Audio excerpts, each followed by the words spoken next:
Chapitre 1. Ce fut au jour d'Achashvérosh, le Achashvérosh, qui régnait de l'Inde à l'Éthiopie, sur 127 provinces. En ces jours-là, où le roi Achashvérosh siégeait sur son trône royal, situé à Suse, la capitale, en l'an 3 de son règne, il fit un festin pour tous ses ministres et ses serviteurs. L'armée de Perse et de Médie, les nobles et les administrateurs de province réunis devant lui, montrant les richesses glorieuses de son royaume et le faste magnifique de sa grandeur pendant nombre de jours, 180 jours. Ces jours remplis, le roi fit pour tout le peuple qui se trouvait à Suse, la capitale, du grand jusqu'au petit, un festin de 7 jours, dans la cour du jardin du palais du roi. Des tentures blanches, vertes et bleu ciel étaient attachées par des cordons de bisus et de pourpre sur des anneaux d'argent et des colonnes de marbre. Des lits d'or et d'argent placés sur un parterre de porphyre, de marbre blanc, de nacre et de marbre noir. Et les boissons étaient servies dans des vases d'or, les vases différents les uns des autres.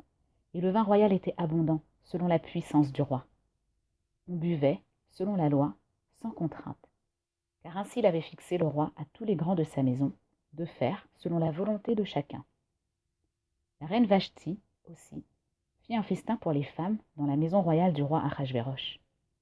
Le 7e jour, comme le cœur du roi était gai par le vin, il dit à Méouman, Bizéta, Harbona, Bicta, Abagta, Zétar et Carcasse, les 7 eunuques qui servaient devant le roi Achashvérosh, d'amener la reine Vashti devant le roi avec la couronne royale, pour montrer au peuple et aux ministres sa beauté, car elle était belle d'apparence. Mais la reine Vashti refusa de venir selon la parole du roi transmise par les eunuques. Le roi en fut fort irrité, et sa fureur s'embrasa en lui. Et le roi dit aux sages ayant la connaissance des temps, car ainsi se traitaient les affaires du roi devant tous ceux qui connaissaient la loi et le droit. Et les plus proches de lui étaient Karshena, Shétar, Admata, Tarshish, Mérès, Marsena, Mémouchan, les 7 princes de Perse et de Médie, qui voyaient la face du roi et siégeaient au premier rang dans le royaume.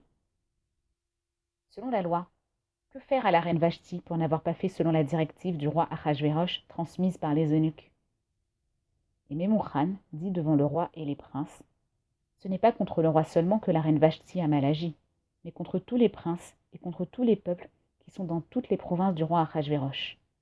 Car l'affaire de la reine se répandra parmi toutes les femmes, pour rendre leur mari méprisable à leurs yeux, en disant « Le roi Achashvérosh avait dit d'amener la reine Vashti devant lui, et elle n'est pas venue. » Et en ce jour, les princesses de Perse et de Médie qui auront appris l'affaire de la reine parleront de même à tous les princes du roi, et il y aura assez de mépris et de colère.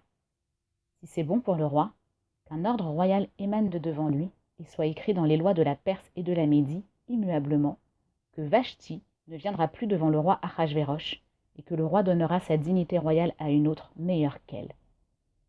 Et le décret du roi qui sera fait sera entendu dans tout son royaume, car il est grand, et toutes les femmes rendront honneur à leur mari, du grand jusqu'au petit.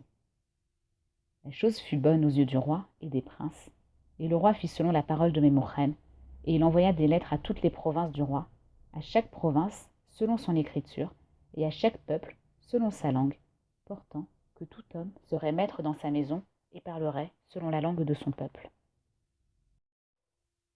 Chapitre 2. Après ces choses, quand la colère du roi Achashvérosh se fut calmée, il se souvint de Vashti et de ce qu'elle avait fait, et de ce qui avait été décrété contre elle. Et les jeunes gens du roi, ses serviteurs, dirent qu'on cherche pour le roi des jeunes filles vierges, belles d'apparence, et que le roi prépose des préposés dans toutes les provinces de son royaume, et qu'il rassemble toutes jeunes filles vierges, belles d'apparence, à Suse, la capitale, dans la maison des femmes, en main de Hégé, l'eunuque du roi, gardien des femmes, et qu'on leur donne leurs apprêts de toilette. Et la jeune fille qui plaira aux yeux du roi régnera à la place de Vashti. Et la chose fut bonne aux yeux du roi, et il fit ainsi. Un homme juif était à Suse, la capitale, et son nom Mordechai, fils de Yaïr, fils de Shim'i, fils de Kish, benjaminite. Il avait été exilé de Jérusalem, avec les exilés qui avaient été exilés avec Yechania, roi de Juda, qu'a exilé Nebuchadnezzar, roi de Babylone. Il était le tuteur de Hadassa, qui est Esther, fille de son oncle, car elle n'avait plus ni père ni mère. Et la jeune fille était belle de taille et belle d'apparence. Et à la mort de son père et sa mère, Mordechai l'avait prise pour fille. Ce fut, lorsque la parole du roi et sa loi furent entendues, et que de nombreuses jeunes filles furent rassemblées à Suse la capitale, en main d'Hégaï, Esther fut prise dans la maison du roi, en main de Hégaï, le gardien des femmes. La jeune fille plut à ses yeux, et trouva faveur devant lui, et il se hâta de lui donner ses apprêts de toilette et ses portions, et 7 jeunes filles que devait lui fournir la maison du roi. Il la distingua en bien avec ces jeunes filles dans la maison des femmes. Esther n'avait rapporté ni son peuple, ni son origine, car Mordechai lui avait commandé de ne pas les rapporter. Et jour après jour, Mordechai se promenait devant la cour de la maison des femmes pour savoir si Esther était en paix et ce qu'on faisait à son égard. Et quand arrivait le tour de chaque jeune fille de venir auprès du roi Achashvérosh, après qu'il lui ait été fait selon la loi des femmes durant 12 mois, car c'est ainsi qu'étaient remplis leurs jours d'apprêtement, 6 mois avec de l'huile de myrrhe, et 6 mois avec des aromates et les apprêts des femmes. Et ainsi, la jeune fille venait auprès du roi. Tout ce qu'elle demandait lui était donné pour passer avec elle de la maison des femmes à la maison du roi. Le soir, elle venait, et le matin, elle retournait dans la seconde maison des femmes, en main de Shaasgaz, l'eunuque du roi, gardien des concubines. Elle ne venait plus auprès du roi, sauf si le roi la désirait et ne l'appelait par son nom. Et quand vint le tour d'Esther, fille d'Abihaïl, oncle de Mordechai, qu'il avait prise pour fille de venir auprès du roi, elle ne demanda rien, sauf ce qu'avait dit Hégaï, l'eunuque du roi, gardien des femmes. Et Esther trouvait grâce aux yeux de tous ceux qui la voyaient. Esther fut prise dans la maison du roi Achashvérosh, dans sa maison royale, au 10e mois, qui est le mois de Tévet, en l'an 7 de son règne. Le roi aima Esther plus que toutes les femmes. Elle trouva grâce et faveur devant lui plus que toutes les vierges. Il mit la couronne royale sur sa tête et la fit régner à la place de Vashti. Le roi fit un grand festin pour tous ses ministres et ses serviteurs, le festin d'Esther. Et il fit des allègements aux provinces. Il donna des présents selon la puissance du roi. Et lors du second rassemblement de vierges, Mordechai était assis à la porte du roi. Esther n'avait rapporté ni son origine, ni son peuple, comme Mordechai lui avait commandé. Esther faisait, selon la directive de Mordechai, comme lorsqu'elle était sous sa tutelle. En ces jours-là, Mordechai étant assis à la porte du roi, Bigtan et Teresh, 2 eunuques du roi, de la garde du seuil, enragèrent et cherchèrent à porter la main sur le roi Achashvérosh. Mordechai eut connaissance de la chose et la rapporta à la reine Esther. Esther le dit au roi au nom de Mordechai. La chose fut examinée et trouvée telle. Les 2 furent pendus à un bois. Cela fut écrit dans le livre des Chroniques devant le roi. Chapitre 3. Après ces choses, le roi Achashvérosh grandit Aman, fils d'Amédatha, l'Agagite.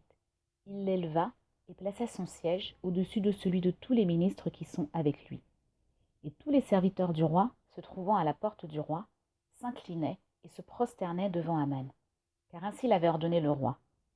Et Mordechai ne s'inclinait pas et ne se prosternait pas. Les serviteurs du roi, se tenant à la porte du roi, dirent à Mordechai : « Pourquoi transgresses-tu le commandement du roi ?» Ce fut, comme ils lui disaient jour après jour et qu'il ne les écoutait pas, ils le rapportèrent à Aman pour voir si les paroles de Mordechai tenaient, car il leur avait rapporté qu'il était juif. Aman vit que Mordechai ne s'inclinait, ni ne se prosternait devant lui. Aman fut rempli de fureur. C'était méprisable à ses yeux de porter la main sur le seul Mordechai, car on lui avait rapporté quel était le peuple de Mordechai. Aman demanda à exterminer tous les Juifs se trouvant dans tout le royaume d'Achashvérosh, le peuple de Mordechai. Au 1er mois, qui est le mois de Nissan, en l'an 12 du roi Achashvérosh, on jeta le pour, c'est-à-dire le sort, devant Aman, d'un jour à l'autre et d'un mois à l'autre, jusqu'au 12e mois, qui est le mois d'Adar. Aman dit au roi Achashvérosh : « Il est un peuple, dispersé et disséminé parmi les peuples, dans toutes les provinces de ton royaume. Et leurs lois diffèrent de celles de tous les peuples, et ils ne font pas les lois du roi, et il ne vaut rien au roi de les laisser. Si c'est bon pour le roi, qu'il soit écrit de les faire périr. Et je pèserai 10 000 kikars d'argent par les mains de ceux qui font les affaires, apportés au trésor du roi. » Le roi ôta son anneau de sa main, le donna à Aman, fils d'Amédatha, l'Agagite, l'oppresseur des Juifs. Le roi dit à Aman : « L'argent t'est donné, et le peuple pour en faire comme bon à tes yeux. » On appela les scribes du roi le premier mois, au 13e jour. On écrivit tout ce qu'Aman avait ordonné aux satrapes du roi et aux gouverneurs de chaque province et aux ministres de chaque peuple, à chaque province selon son écriture et à chaque peuple selon sa langue. Cela fut écrit au nom du roi Achashvérosh et scellé avec l'anneau du roi. Et les lettres furent envoyées par les courriers dans toutes les provinces du roi, d'exterminer, tuer et faire périr tous les Juifs, du jeune homme au vieillard, enfants et femmes, en un seul jour, le 13 du 12e mois, qui est le mois d'Adar, et de piller leur butin. Une copie de l'écrit fut publiée en loi dans chaque province, publiquement pour tous les peuples, de se tenir prêts ce jour-là. Les courriers partirent, pressés par la parole du roi, et la loi fut publiée dans Suse, la capitale. Et le roi et Aman s'assirent pour boire, et la ville de Suse était dans la consternation. Chapitre 4. Et Mordechai sut tout ce qui s'était fait. Mordechai déchira ses vêtements, il se revêtit d'un sac et de poussière, il sortit dans la ville et poussa un cri grand et amer. Il vint jusqu'avant la porte du roi, car on ne peut venir à la porte du roi vêtu d'un sac. Et dans chaque province, au lieu où arrivait la parole du roi et sa loi, il y avait grand deuil pour les Juifs, et un jeûne et des pleurs et une lamentation. Beaucoup s'étendirent sur le sac et la poussière. Et les jeunes filles d'Esther et ses eunuques vinrent et le lui rapportèrent. Et la reine en fut fort bouleversée.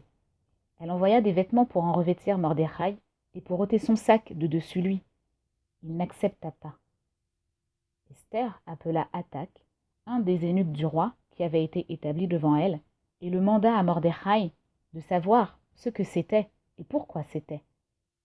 Hathak sortit vers Mordechai dans la rue de la ville qui est face à la porte du roi. Et Mordechai lui rapporta tout ce qui lui était arrivé, et l'affaire de l'argent qu'Aman avait dit de peser pour le trésor du roi contre les Juifs pour les faire périr.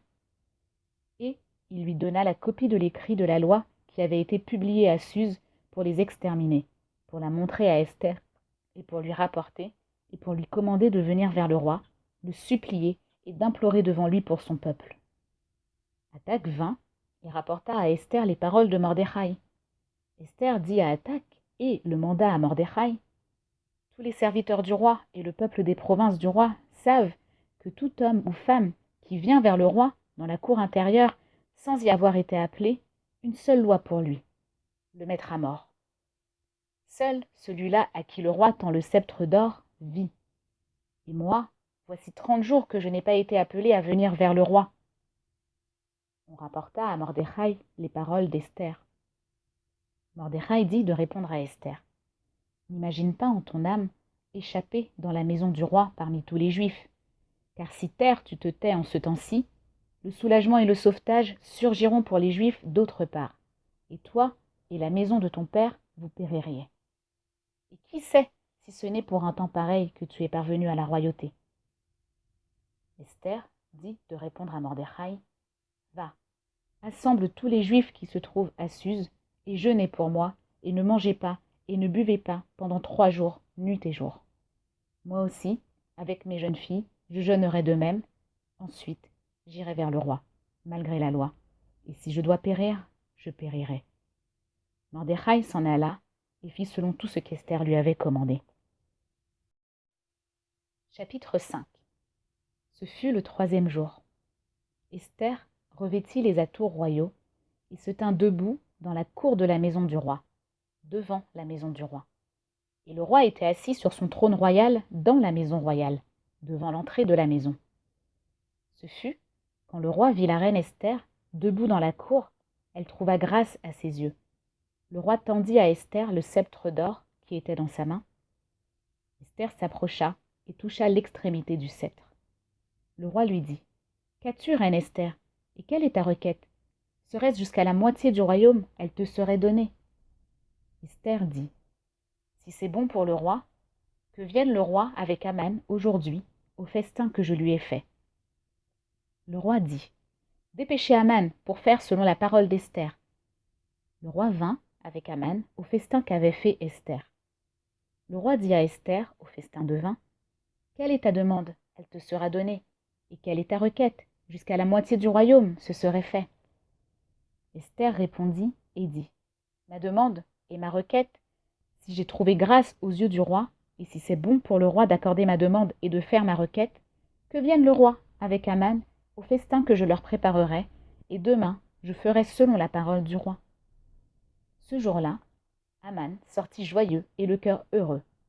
Mais quand Aman vit Mordechai à la porte du roi, qui ne se levait pas et ne bougeait pas devant lui, Aman fut rempli de fureur contre Mordechai. Aman se contint et revint dans sa maison. Il envoya et fit venir ses amis et sa femme Zeresh. Aman leur raconta la gloire de ses richesses et la multitude de ses enfants, et tout ce en quoi le roi l'avait grandi et élevé au-dessus des ministres et des serviteurs du roi.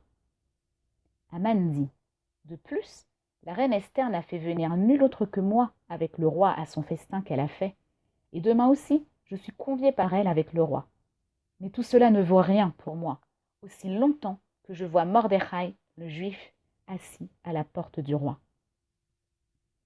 Sa femme Zeresh lui dit, et tous ses amis, que l'on fasse un bois haut de 50 coudées, et au matin, parle au roi pour qu'on y pende Mordechai, et va joyeusement avec le roi au festin. La chose plut à Aman, et il fit le bois. Chapitre 6. Cette nuit-là, le sommeil fuyait le roi. Il dit d'apporter le livre d'annales des chroniques. On l'y lut devant le roi.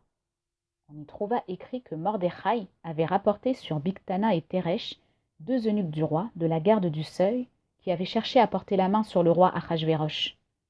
Le roi dit, « Qu'a-t-il été fait en honneur et grandeur à Mordechai pour cela ?»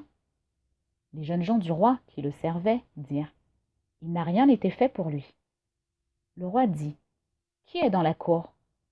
Et Aman venait dans la cour extérieure de la maison du roi pour dire au roi de pendre Mordechai au bois qu'il avait préparé pour lui. Les jeunes gens du roi lui dirent, « Voici Aman, debout dans la cour. » Le roi dit, « Qu'il vienne. » Aman vint. Le roi lui dit, « Que faire à l'homme que le roi désire honorer ?» Aman se dit en son cœur, « À qui plus qu'à moi le roi désirerait faire honneur ?» Aman répondit au roi, « L'homme que le roi désire honorer, qu'on lui apporte un vêtement royal qu'a porté le roi, et un cheval qu'a monté le roi, et sur la tête duquel on met la couronne royale.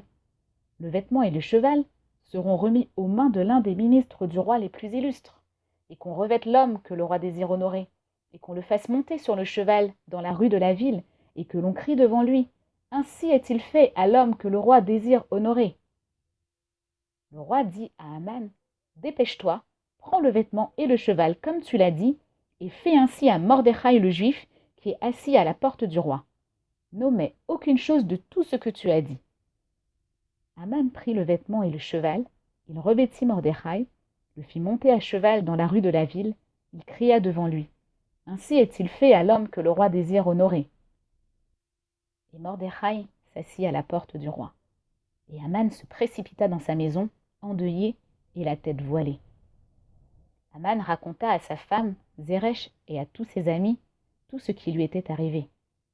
Ses sages et sa femme Zeresh lui dirent, « S'il a de la semence des Juifs, Mordechai, face auquel tu as commencé de tomber, tu ne pourras rien contre lui, car tu tomberas face à lui. » Il parlait encore avec lui, quand arrivèrent les eunuques du roi.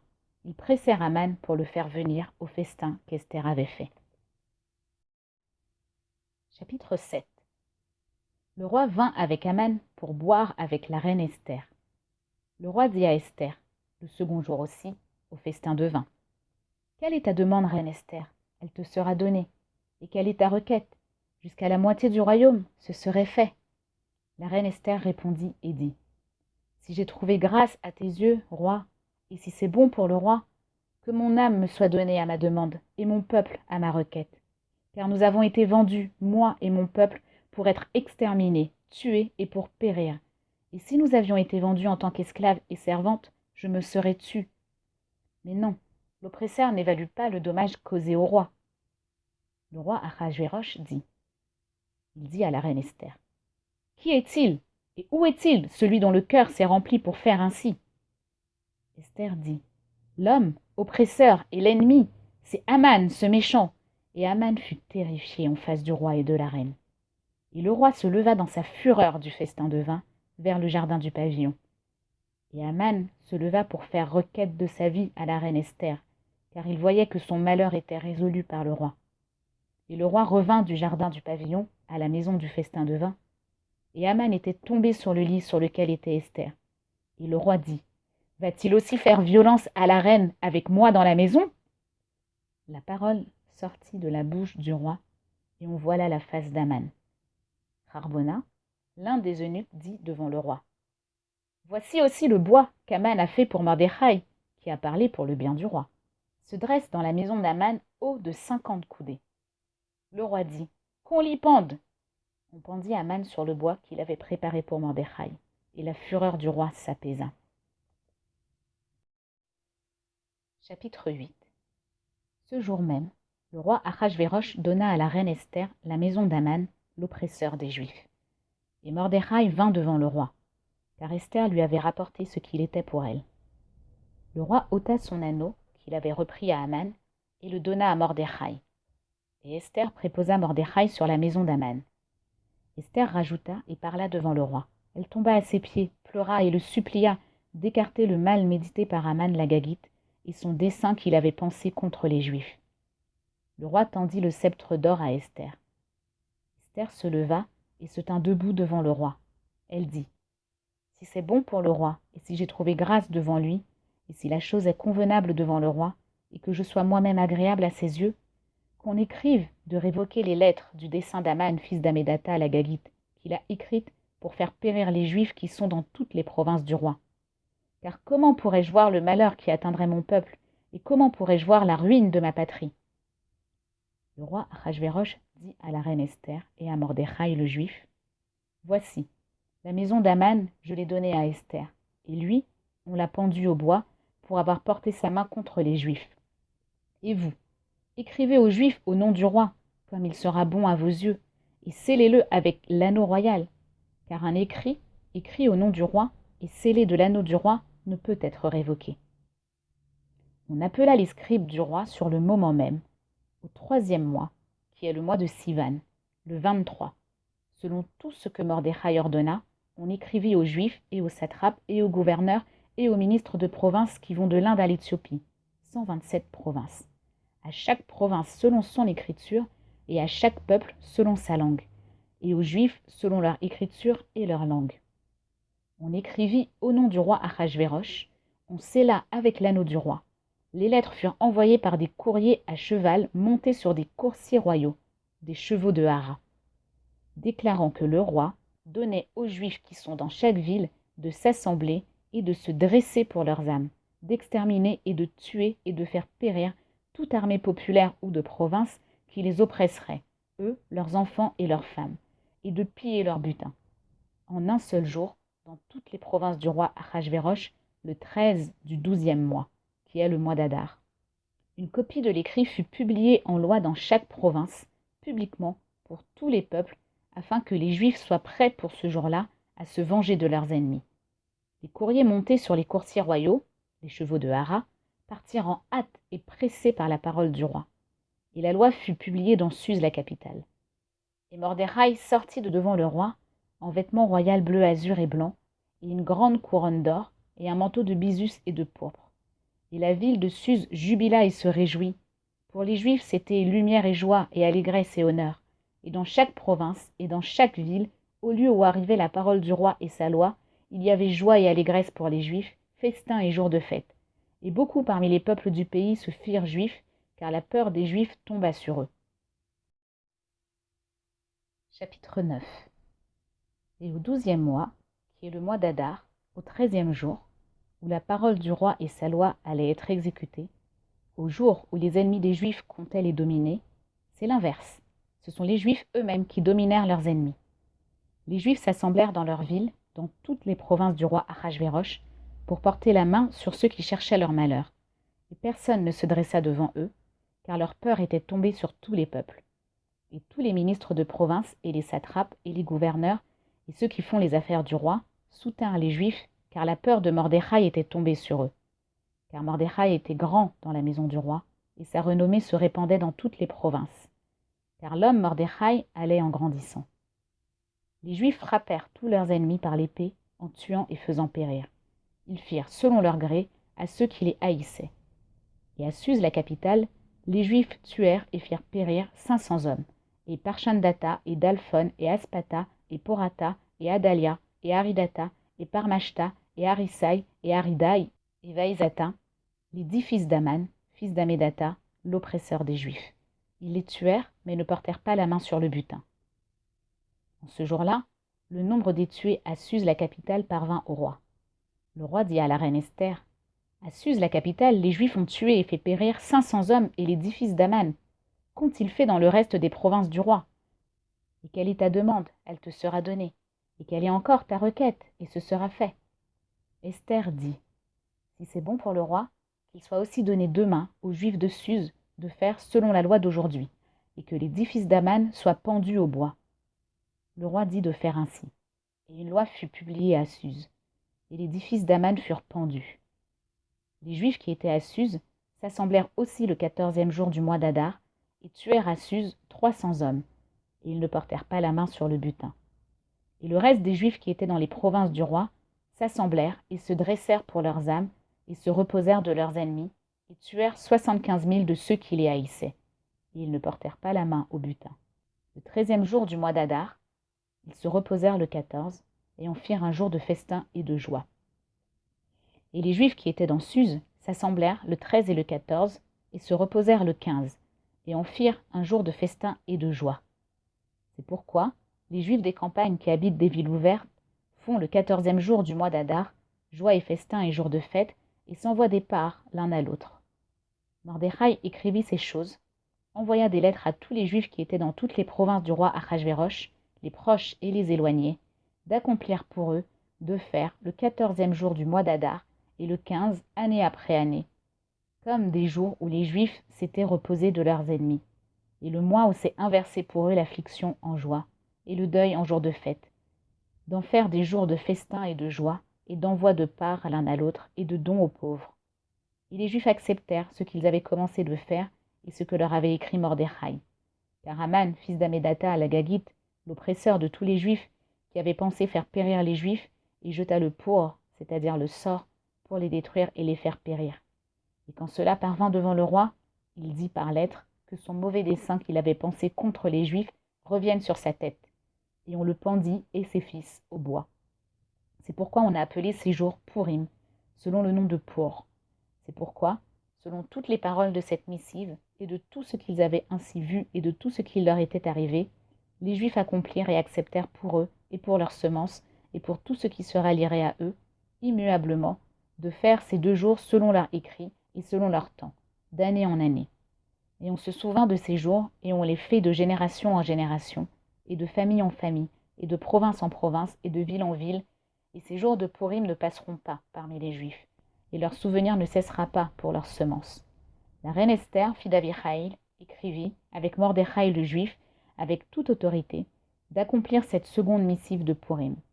Des lettres furent envoyées à tous les Juifs dans les 127 provinces du royaume d'Achashvérosh, des paroles de paix et de vérité, d'accomplir ces jours de Purim en leur époque, comme Mordechai le Juif et la reine Esther les avaient accomplis, et comme ils les avaient accomplis pour eux-mêmes et pour leurs semences, les paroles de jeûne et leurs cris. Et la directive d'Esther s'accomplit pour ces paroles de Purim, et cela fut écrit dans le livre. Chapitre 10. Le roi Achashvérosh imposa un tribut sur le pays et les îles de la mer. Et tous les actes de sa force et de sa puissance, et l'affaire de la grandeur de Mordechai, que le roi a grandi, n'est-ce pas écrit dans le livre des chroniques des rois de Médie et de Perse? Car Mordechai le Juif secondait le roi Achashvérosh. Il était grand parmi les Juifs et agréé par la multitude de ses frères, cherchant le bien de son peuple et parlant de paix pour toute sa semence.